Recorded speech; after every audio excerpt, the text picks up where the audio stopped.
اللہ جل جلالہ بعض مرتبہ اپنے غافل بندوں کو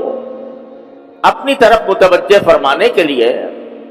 اور رجوع اللہ کا ایک موقع فراہم کرنے کے لیے کسی خاص دن کو، کسی خاص مہینے کو، کسی خاص عشرے کو اپنی طرف منسوب فرما لیتے ہیں، نسبت عطا فرما دیتے ہیں کہ یہ میرا مہینہ ہے، یہ میرا دن ہے، یہ میری رحمتوں کا دن ہے، یہ میری برکتوں کا دن ہے، یہ میری برکتوں کا عشرہ ہے، یہ میری برکتوں کا مہینہ ہے۔ تو اس نسبت کی وجہ سے اس جگہ میں یا اس زمانے میں اللہ تبارک و تعالیٰ کے فضل و کرم سے ایک خاص تقدس پیدا ہو جاتا ہے، اور اللہ تعالیٰ کی رحمتیں اور برکتوں کا ایک نزول اس میں عام دنوں سے زیادہ ہوتا ہے۔ جیسے آپ نے دیکھا کہ بیت اللہ شریف ہے، اگر ظاہری اعتبار سے دیکھو تو عمارت ہے، وہ بھی پتھر میں کی عمارت ہے، اس کے اندر بھی ویسے ہی پتھر لگے ہوئے ہیں، ویسے ہی سیمنٹ لگا ہوا ہے جس طرح عام عمارتوں کے اندر ہوتا ہے۔ لیکن جب اللہ تعالیٰ نے فرما دیا یہ میرا گھر ہے، اپنی طرف اس کو نسبت عطا فرما دی، یہ میرا گھر ہے، تو وہ اگرچہ کچا اگر دیکھا جائے، پلاسٹر بھی نہیں ہے، رنگ بھی نہیں ہے، لیکن اپنی طرف نسبت فرما دینے کی وجہ سے اس کا حال ایسا ہو گیا کہ ساری دنیا کے مسلمان پروانوں کی طرح اس کی طرف جاتے ہیں، اس کا تصور کر کے ایک کیف محسوس کرتے ہیں، اس کے تصور سے دل میں ایک تقدس کی فواریں پڑنے لگتی ہیں۔ اسی طرح یہ رمضان ہے، مہینہ تو عام جیسا ہے، صبح شام ویسے ہی جیسے گزر رہے ہوں گے، لیکن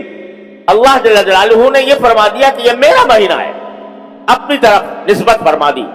تو اس کے تقدس میں، اس کی برکتوں میں، اس کے لطف میں، اس کے کیف میں کہیں سے کہیں اضافہ ہو گیا۔ کیوں فرماتے ہیں یہ نسبت کہ یہ میرا مہینہ ہے؟ یہ اس لیے فرماتے ہیں کہ ہم لوگ اپنی 12-11 مہینوں کی زندگی میں اپنے دنیا کے کام دھندوں میں، صبح شام کی مصروفیتوں میں اتنے محو رہتے ہیں کہ براہ راست اللہ تبارک و تعالیٰ کے ساتھ تعلق کرنے کے جو کام ہیں وہ پیچھے رہ جاتے ہیں۔ تجارت ہو رہی ہے، اس میں لگے ہوئے ہیں، ملازمت ہو رہی ہے، اس میں لگے ہوئے ہیں، اور دنیا کے دوسرے کام دھندوں میں، روزی کمانے میں، بیوی بچوں کے ساتھ اٹھنے بیٹھنے میں، اگرچہ یہ سارے کام جائز بھی ہیں اور اگر حسن نیت کے ساتھ کیے جائیں تو عبادت بھی ہے، اور اللہ تبارک و تعالیٰ اپنے فضل و کرم سے ان پر بھی ثواب عطا فرماتے ہیں، لیکن ایک ہوتا ہے براہ راست اللہ جل جلالہ کے ساتھ تعلق قائم کرنا، اللہ تعالیٰ سے لو لگانا، اللہ تبارک و تعالیٰ کی طرف رجوع کر کے اپنا ایک بندگی کا رشتہ اللہ تبارک و تعالیٰ کے ساتھ قائم کرنا کہ اللہ میں بندہ ہوں، آپ میرے پروردگار ہیں، اے اللہ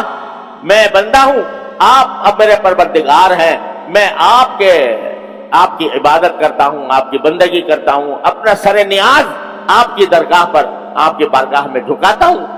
اپنی پیشانی آپ کے بارگاہ میں ٹیکتا ہوں، اپنی عاجزی کا اظہار کرتے ہوئے، اپنے تذلل کا اظہار کرتے ہوئے باری تعالیٰ کی بارگاہ میں حاضری۔ یہ ایک ایسی چیز ہے کہ جو انسان کو اپنے پروردگار کے ساتھ مضبوط رشتہ قائم کرنے کا فائدہ عطا کرتی ہے۔ ساری دینی دوڑ دھوپ میں کہہ رہا ہوں، دینی دوڑ دھوپ یعنی جتنی بھی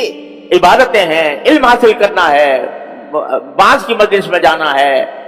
معلومات دین کی فراہم کرنا ہے اور دین کے احکام سمجھنا ہے، یہ ساری دینی دوڑ دھوپ، اس کا جو اصل مقصد ہے وہ کیا ہے کہ بندے کا اپنے اللہ کے ساتھ رشتہ قوی ہو جائے، یہ ہے مقصود۔ قوی ہونے کے کیا معنی ہے کہ میں اپنے پروردگار کو ہر وقت اپنے پروردگار سے جڑا رہوں، جب مجھے کوئی حاجت درپیش ہو میں اپنے پروردگار سے مانگوں یا اللہ میری حاجت درپیش ہے، اپنے فضل و کرم سے میری حاجت پوری فرما دیجیے۔